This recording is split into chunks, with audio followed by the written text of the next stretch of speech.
Статуата на Бил Клинтон во Приштина веројатно најдобро зборува за неговата политика на Балканот и последиците кои таа ги предизвикала. Албанците го сакаат, србите го мразат. Ова е општиот впечаток кој може да се добие од ставовите на мнозинството на овие народи. Ова се должи на фактот што како председател на Соединетите Американски држави од 1993 до 2001 година, Бил Клинтон ги помина најголемите судири на Балканот во поновата историја. Директно влијаеше на конфликтот во Босна и Херцеговина, а подоцна и на војната во Косово и бомбардирањето на Србија. Во 1994 година Клинтон се спротивстави на обидот на дел од конгресмените да биде подигнато ембаргото за тргување со оружје со земјите од поранешна Југославија, но американската администрација воведе економски санкции кон Србија. Во екот на борбите во Босна и Херцеговина, по вториот масакр на плоштадот Маркале во Сараево, во 1995 година, американската армија и силите на НАТО почнаа со воздушни напади врз босанските срби, кои беа обвинети за бомбардирање на цивили. Операцијата беше наречена намерна сила и траеше од 30 август до 20 септември. Потоа почнаа мировните преговори кои завршија со постигнување на Дејтонскиот договор. Документот го потпишаа тогашните председатели на Србија, Хрватска и Босна и Херцеговина, Слободан Милошевиќ, Фрањо Туџман и Алија Изетбеговиќ. Како еден од меѓународните гарантори на договорот е Бил Клинтон. Ова лето бомбардирањето на босанските срби повторно ги претвори босанските игралишта во полиња на смртта. Како одговор, САД ги предводеа жестоките континуирани воздушни напади на НАТО, голем дел од нив предводени од вешти и храбри американски пилоти. Овие воздушни напади, заедно со обновената одлучност на нашите европски партнери и Русија, како и босанските и хрватските напредувања на боиштата, ги убедија србите конечно да помислат на мир. Конечно пред 3 недели, муслиманите, хрватите и србите дојдоа во Дејтон, Охајо, во срцето на Америка да преговараат за решение. Таму, изморени од војната, се обврзаа на мир. Се согласија да ги остават оружјата, да ја зачуваат Босна како една држава, да ги истражат и судски да ги гонат војните криминалци, да ги заштитат човековите права на сите граѓани и да се обидат да изградат мирна демократска иднина. Исто така побараа помош од Америка за да го имплементираат овој мировен договор. Во 1998 година етничките тензии во регионот повторно се разгореа. Централно жариште овој пат беше Косово. Вооружената групација ОВК или Ослободителна војска на Косово започна да ги напаѓа полициските станици и други цели на српските безбедносни служби. Официјален Белград ги нарече терористичка организација и отпочна офанзива против нив, додека мнозинството од албанското население ги гледаше како ослободители и борци за нивните права.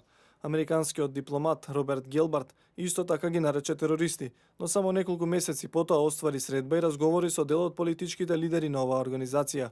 Паралелно со ова, председателот на тогаш непризнаената држава Косово, Ибрахим Ругова, замина во Вашингтон на средба со Бил Клинтон, каде побарал поголема поддршка од Соединетите Американски држави.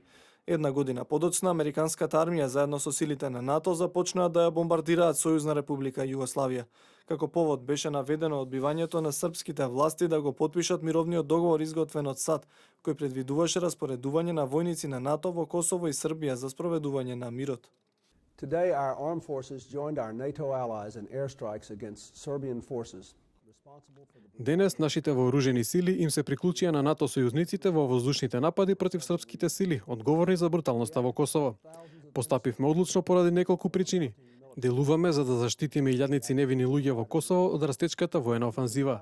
Сакаме да спречиме поголема војна, да го разлееме бурето барут во срцето на Европа, кој експлодираше 2 пати во овој век со катастрофални резултати. Исто така делуваме обединето со нашите сојузници за мир. Со овие постапки ги браниме нашите вредности, ги заштитуваме нашите интереси и ја унапредуваме каузата за мирот. Операцијата беше спроведена без согласност на Советот за безбедност на Обединетите нации. Таа траеше околу 2,5 месеци и резултираше со стотици цивилни жртви, уништена инфраструктура и воени капацитети. Бомбардирањето заврши со потпишувањето на Кумановскиот договор во Македонија. Потоа југословенските сили се повлекоа од Косово, каде почна административната и миротворна мисија на Обединетите нации. Македонија, како гранична зона на конфликтот во Косово, беше прибежиште за десетици илјади бегалци. Прифатните кампови беа посетени од тогашниот американски председател кратко по завршувањето на воените действија, а покрај него беше и неговата сопруга и кандидат за нов председател на САД, Хилари Клинтон. Тие беа дочекани и испратени од бегалците како херои.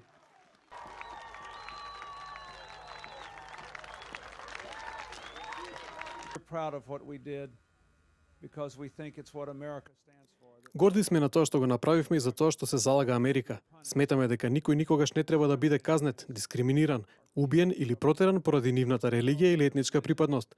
Чест ни е што сме овде со вас. Благодарноста на косовските граѓани кон Клинтонови може да се види и ден денес. Во центарот на Приштина е исправена 3-метарска статуа на Бил Клинтон, која беше поставена во 2009 година. На церемонијата присуствуваше и самиот тој, кој им се заблагодари на присутните за честа која му укажуваат и рече дека му е мило што помогнал да се овозможи подобра иднина.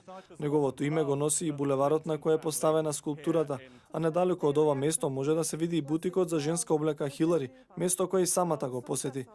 Додека Бил Клинтон беше председател, Соединетите Американски држави ја признаа суверена Македонија во 1994 година, а дипломатските односи беа воспоставени една година подоцна, иако под нашето уставно име бевме признаени дури во 2004 година од неговиот наследник Џорџ Буш.